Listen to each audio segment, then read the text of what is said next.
Supreme court और high court इनकी जो अलग अलग रिट जारी करने की ताकत है ना, जो ज्यूरिसडिक्शन है वो हम देखते हैं। तो स्कोप ऑफ इन्फोर्समेंट मतलब जो रिट जारी करेंगे वो कहाँ कहाँ इन्फोर्स होगा। तो ये देखिए सुप्रीम कोर्ट का क्या है, can issue Ritz only for fundamental right violation. मतलब सुप्रीम कोर्ट क्या है, जब आपका फंडामेंटल राइट वायलेट होगा सिर्फ तभी जो सुप्रीम कोर्ट है वो क्या करेगा, रिट जारी करेगा। हाई कोर्ट का क्या है कि can issue Ritz for fundamental right and other legal rights.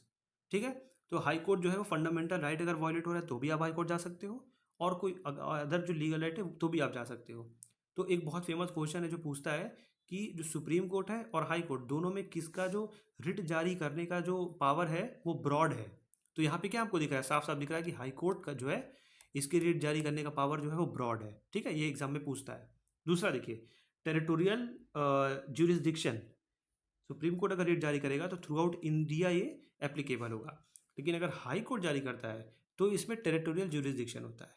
मतलब जहाँ पे जो हर हाई कोर्ट का क्या होता है, एक क्राइटेरिया, एक दायरा होता है, एक ज्यूरिसडिक्शन होता है, सिर्फ उसके विद इन इट्स ज्यूरिसडिक्शन ही काम करेगा वो। ठीक है, last, nature of the right, कि वो राइट का नेचर कैसा होगा। तो देखिए writ jurisdiction is a fundamental right itself. मतलब रिट ज्यूरिसडिक्शन जो है आपको मैंने बताया ना कि आर्टिकल 32 में आता है, और आर्टिकल 32 क्या है, अपने आप में एक फंडामेंटल राइट है।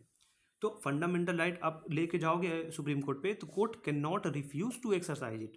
तो सुप्रीम कोर्ट इसको रिफ्यूज नहीं कर सकता क्योंकि उसको सुनना ही पड़ेगा। लेकिन अगर अब हाई कोर्ट का जो रिट ज्यूरिसडिक्शन होता है वो डिस्क्रिशनरी होता है। क्यों? क्योंकि आर्टिकल 226 में आता है ये, और आपको पता है कि आर्टिकल 226 जो है वो फंडामेंटल राइट का पार्ट नहीं है, वो अदर लीगल राइट्स के अंदर आता है ये। ठीक है, तो हाई कोर्ट जो रहता है वो क्या करेगा, रिफ्यूज कर सकता है रिट इशू करने से।